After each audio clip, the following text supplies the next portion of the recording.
Hey, what's up? It's your boy Rawk. Sorry, it's just... I've been struggling a little bit lately.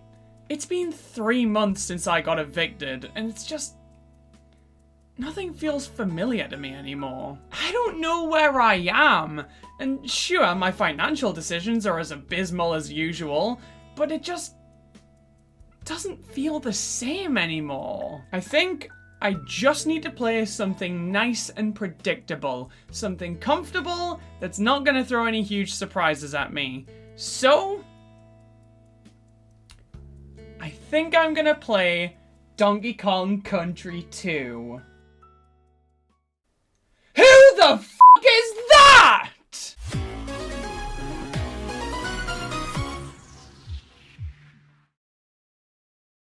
Oh, they're multiplying! After years and years of complete dormancy, Donkey Kong Country brought the franchise back from the grave in a revival that would go on to sell 9 million copies and firmly re-establish Donkey Kong as one of Nintendo's biggest franchises. This game took the Donkey Kong series and expanded it so far beyond what the arcade games could have even dreamed of doing. A rich, luscious world, beautiful graphics, and a villain I'd rather f*** than fight. The world of Donkey Kong Country was prime for expansion, and Nintendo clearly knew this, because just 1 year later, they... expanded. In more ways than one.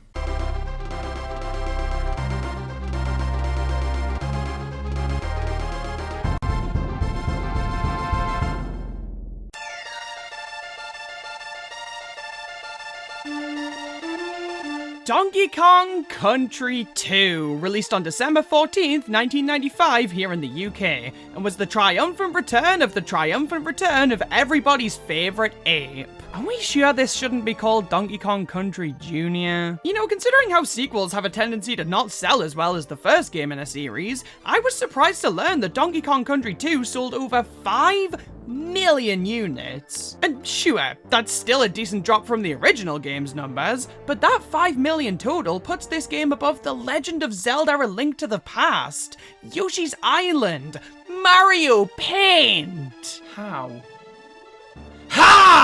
So when you consider how many people owned and played Donkey Kong Country 2, and the iconic status this game shares with its predecessor, you'll realize pretty quickly that I have no excuse to have never played it. That's right, despite my complete adoration for the first game, I haven't so much as touched the sequel. This is uncharted territory for me. But what could go wrong?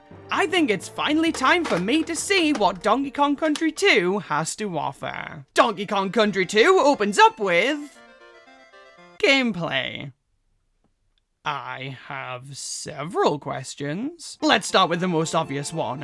Where is Donkey Kong? I mean, I didn't misread, right? This game is called Donkey Kong Country 2. I'll bet he's in this barrel.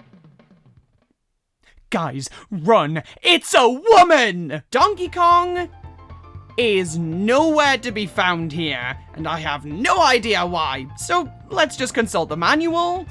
I don't have the manual, so let's consult the back of the box. Hello, Cranky. Please tell me what the f***'s going on here. Okay, let's see. Captain K. Rool and his cruelest cutthroat Kremlings have kidnapped that flea-bitten ape, Donkey Kong. How the f*** did they manage that? I figured I'd rescue him when the little pipsqueak Diddy and his girlfriend came along. Oh god, Diddy f***s too! So, this is not Donkey Kong Country. This is... Diddy's Conquest. You know, a lot of my questions here could have been answered by just looking at the box art. Donkey Kong is in prison here. In all fairness though, it does sort of look like Diddy is more than ready to ditch DK before Dixie says, "He's literally 4 steps away, you lazy f***."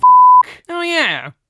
Dixie Kong! Dixie Kong is the first of many new characters in this game, and her defining character trait is having hair. I wonder what that's like. Throughout the game, we get to play as both Diddy Kong and Dixie Kong, in the same way we played as Donkey and Diddy in the first game. We can swap between the characters at will, and the character not being played as essentially acts as an extra hit point. I've heard of people in relationships saying they'd take a bullet for each other, but this seems rather extreme, no? Diddy Kong plays exactly as he did in Donkey Kong Country, which is to say, he plays damn near the exact same as Donkey Kong. But Dixie has a couple of unique moves to help her stand out, both of which involving turning her hair into a fucking tornado. Instead of Diddy Kong's cartwheel, Dixie spins her hair around, allowing her to achieve basically the same thing. But Dixie can also use this hairspin to glide her through the air for a slower descent, which therefore makes her objectively superior to Diddy. And that's just a fact. Say what you will about how, oh, Diddy can run slightly faster than Dixie can, but in a platforming game, I would much rather take a slower descent over a hyperactive monkey. The two can also perform a special move where whichever ape the player is controlling picks up the other and uses them as a projectile. This can actually be really damn useful when there aren't any barrels lying around, as throwing a Kong has pretty much the same effect. While we're discussing gameplay, this game sees the return of animal buddies, with Rambi, On Guard, and Squawks all returning from Donkey Kong Country, and the new additions of Squitter the Spider and Rattly the Snake. These guys offer some really fun gameplay variety, especially in the levels where you get to just straight up play as the animal buddies for a good chunk of them. And they all have multiple abilities at their disposal. For example, Rambi now has a charge attack which he didn't have in Donkey Kong Country, allowing him to pummel enemies and break through secret doors. I didn't know that and spent a good minute or so trying to break this wall. And that was only in the first level. If that's a sign of things to come, how bad am I gonna be at this game? Oh, very. I don't know if this is a hot take, but Jesus! Donkey Kong Country 2 can be so damn difficult! On the back of the box, Cranky brags about how they finally added some challenge to the game, and by God, that wrinkly shit stain was not lying. The level design in Donkey Kong Country 2 is wicked solid, and definitely requires a fair number of retries. Now, this may just be a me thing, but I found that this game can be really unforgiving at times. Like, there were a number of instances where I got hit or missed a platform or something, and it just felt like, okay, come on, that definitely shouldn't have happened. Which is really weird to me, because this was a problem I felt the first game entirely lacked. It could just be that the levels have tricky to traverse design and I wanted to find a reason other than me being bad as to why I was struggling, but I swear, man, there were times I'd try a certain sequence over and over and over again and just keep failing. And it did start to feel like some of these weren't really my fault. Don't get me wrong though, the game is still just as tight and refined as the original, and the campaign is still a joy from start to finish. I just found myself frustrated with the difficulty more than I think I would have liked. The game is broken up into 8 worlds, but one thing I find really commendable is how completely distinct this game's worlds and locations feel compared to the original game. I know, I've done more than enough comparing by now, but this is genuinely fascinating to me. Donkey Kong Country 2 strays away from the more general jungle aesthetic that the first game used heavily, and leans a lot more on a piratey aesthetic, because good old K. Rool has upgraded from king to captain. Oh my sweet scaly hunk.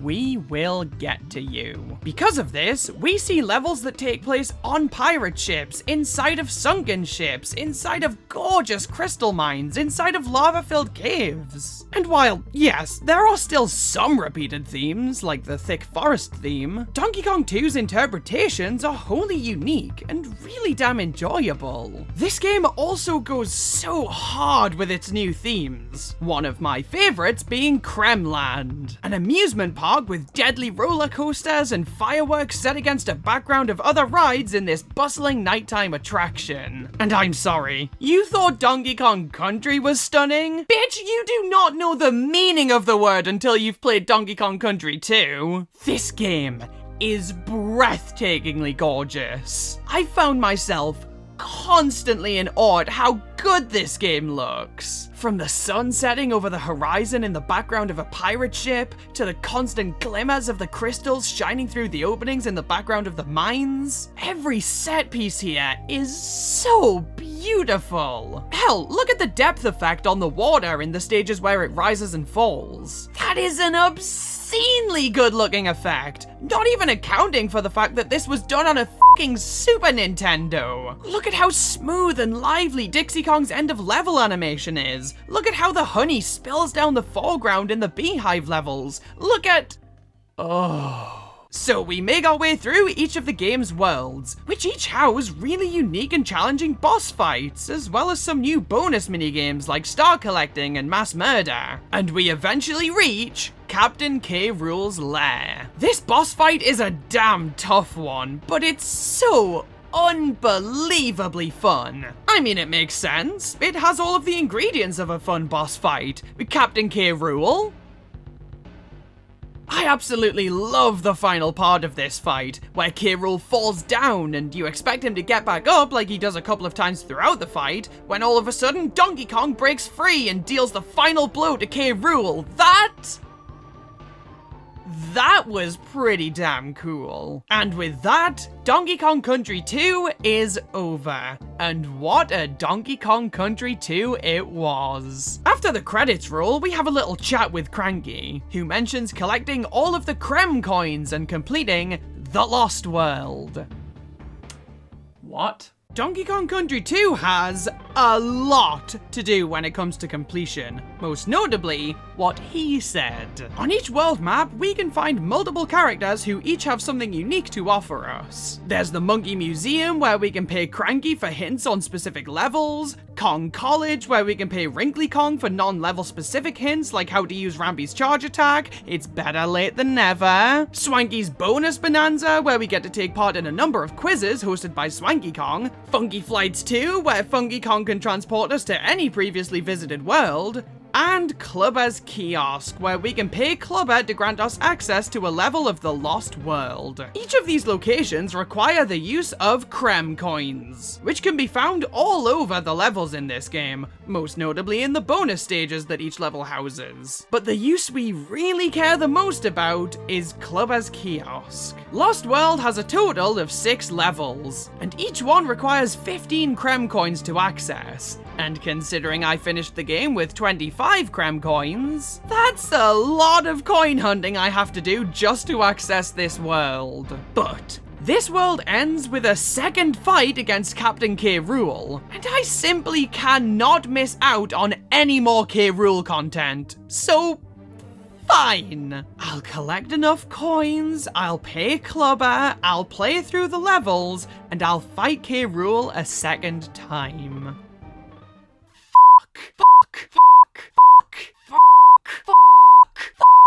This world is hard. I actually found this world to not be all too bad, which confuses the hell out of me. World 2 kicked the shit out of me, but the bonus world? It's my time to shine. But it's all worth it, because my husband is here, and we get to play basically the exact same fight again. It's a damn good job you make me so horny. But we're still not done yet, because Cranky also wants us to collect his video game hero coins. And after we beat the game, he shows us how many we got compared to the top 3 Nintendo characters. Mario got 39, Yoshi got 29, Link got 19, and I got 3.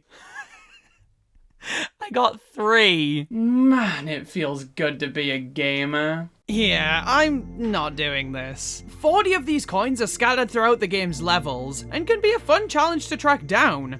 But I just don't feel like going through 37 levels all over again, being as slow and meticulous as possible, just to make sure I track down these coins. But if you do manage to get all of the coins, play through all of the levels, you unlock the true ending. K. Rool lives.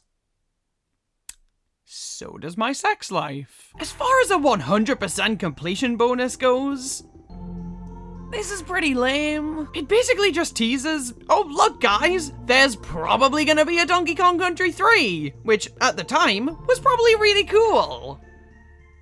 But I live in a world where Donkey Kongquer exists, so this didn't really appeal to me. But just because I didn't feel compelled to 100% Donkey Kong Country 2, doesn't mean I didn't feel compelled to like it. So, did I?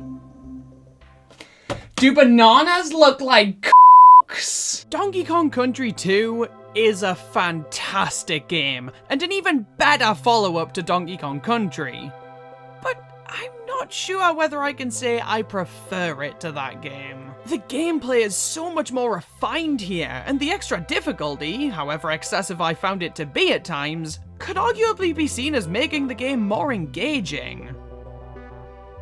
But I can't shake the feeling that I had more fun with the original. Take the soundtrack, for example. Donkey Kong Country 2's soundtrack is phenomenal, with some of the most iconic and catchy tunes the series has ever seen. But it doesn't capture that same serenity and ambience that the original game's soundtrack does. This is obviously because they decided to take this game in a different direction, which I can absolutely understand and respect. But I think I might prefer the direction of the original. But that doesn't mean I don't still absolutely adore Donkey Kong Country 2. It has some of the greatest graphics I've personally ever seen. They're packed with so much charm, so much elegance. The soundtrack is still amazing, the level design is phenomenal, and the controls are refined to near perfection. Donkey Kong Country 2 is a perfect sequel, and while I prefer the original by the tiniest little bit, I have nothing but praise for this game. Even if I'm utterly shit at it. Donkey Kong Country 2, to me, is a sequel done completely right. It takes all of the good things from its predecessor and evolves them. It tries new and compelling things, and it offers something for every type of player. This is honestly one of the greatest games on the Super Nintendo, and I'd even go as far as saying objectively, this game probably outshines its predecessor. But at the end of the day, I don't know that any game in this series can ever reach the sheer magic of that original game. And that's okay! That's not a fault of the game, it's a matter of preference. But if you want to look at Donkey Kong Country 2 on its own, completely separate from the original, then this is one of the greatest platformers of all time. And I think I figured out exactly how a third Donkey Kong Country game could outshine even the original for me. If the monkeys stop multiplying, then we should be golden! Son of a bitch!